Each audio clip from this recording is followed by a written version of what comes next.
I am Solera Festora, an adherent to the Lord of Sunlight. Now that I am undead, I have come to this great land, the birthplace of Lord Gwyn, to seek my very own son. Welcome everyone. Today I'm looking at a game that is considered to be one of the hardest games on the current generation of consoles and PC. I'm looking at a game called Dark Souls.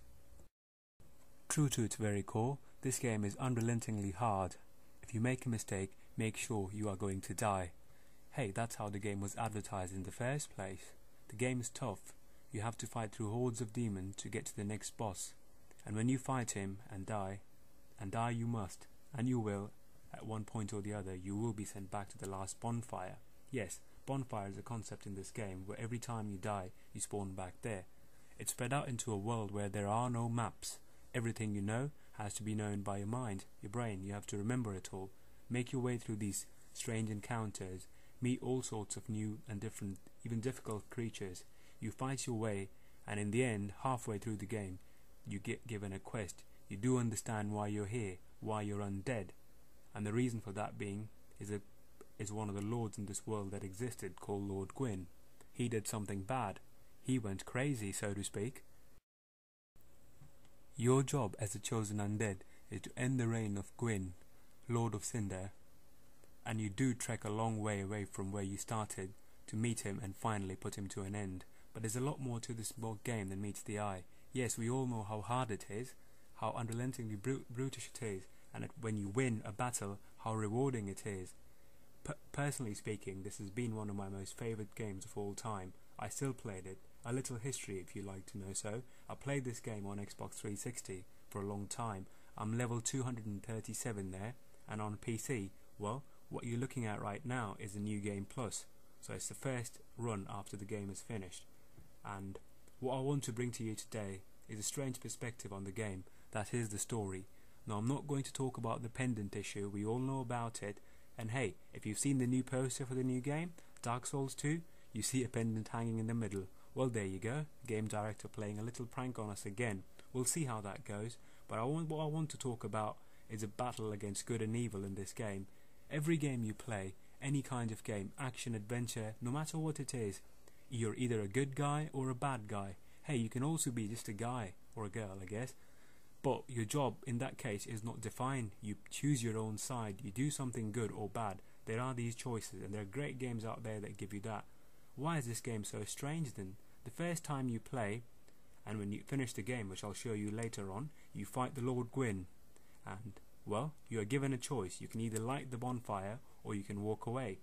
If you light the bonfire, that is a good ending, in quotations so to speak, and if you walk out, that is the Dark Lord ending. Hell, even the game achievements tell you that. Look at the monsters in this game. You fight hideously large demons, about twice the size as you are, most of them, and others, well, they're even bigger than that. They've got grotesque looking features, and your job is to kill them. That's what you do after all in this game, don't you?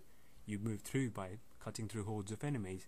Well, how is this game different then? Yes, you have demons, you fight them, and again, as I said, I'm not talking about difficulty, it is very hard, but it's the principal essence of the game that makes it stand out from other games. You fight against a demon, yeah, and you can tell he's a bad guy. Hey, but what about when you go to Anor Londo and you see all those silver knights? They're supposed to be good, right? Why are they attacking you?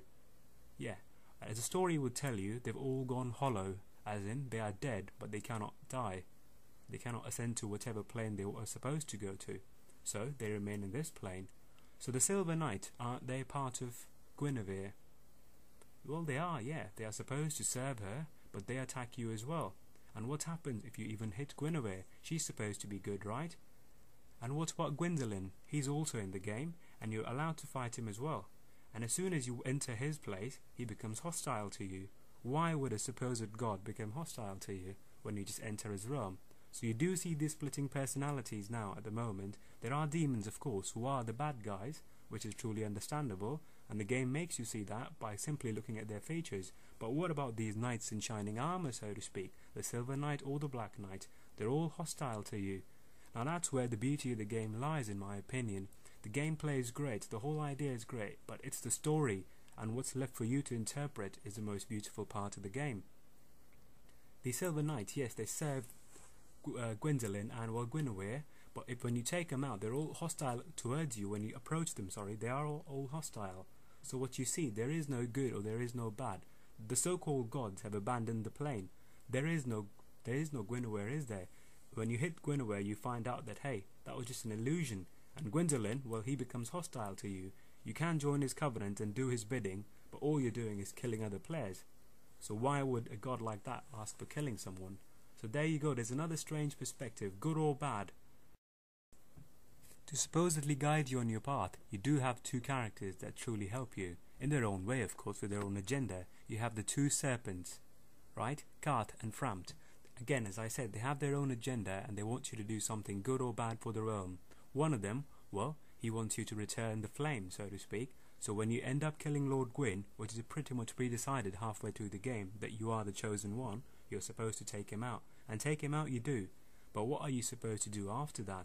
All these gods, so to speak, in this realm, they all believed in something. That they would keep the flame with them, so they hold the power, and then they can rule all the creatures within the realm. In their own peaceful way, of course. They didn't have bad intentions, did they?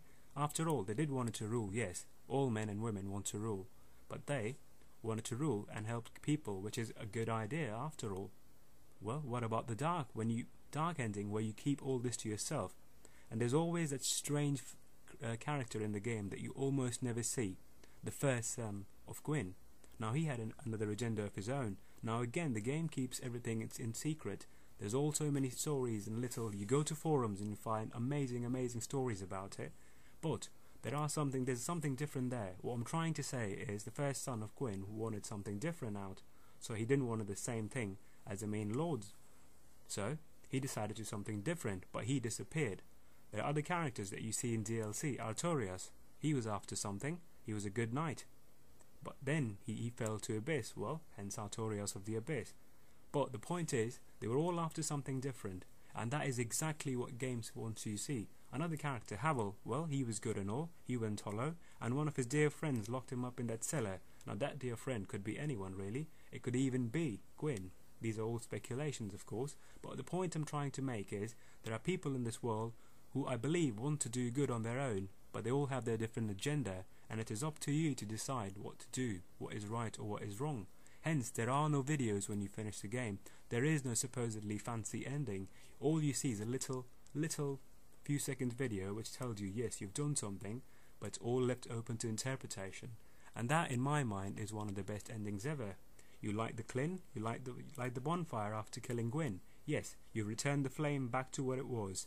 The world's gonna go back to normal, it will. Or you can walk out of the room on your own, and then you can keep the flame to yourself, hence rule it on your own. Both of them are perfectly suitable, and it depends on your character if you think about it, whether you believe in the good old system that will actually work out once, Gwyn is gone, once the big bad guy ruling it is gone, or would you rather want to do it yourself?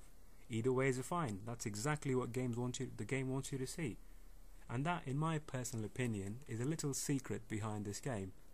Why this game is so beautiful, and why this game poses a different message, a different story that none of the games I've personally played so far have had the guts to show out. So this is the little Dark Soul video for you. All I showed to you today was a little bit of boss fight in the beginning and the end. And as they always say, it's not the beginning or the end, it's all about the journey. I hope you liked my video. I have a little channel building up here. Not many of you people have joined this little cause of mine, but by all means, if you liked the video, please leave a like, subscribe to me if you will. Most important of all, I hope you all have a nice day ahead. I'm out now. Thanks very much. Bye.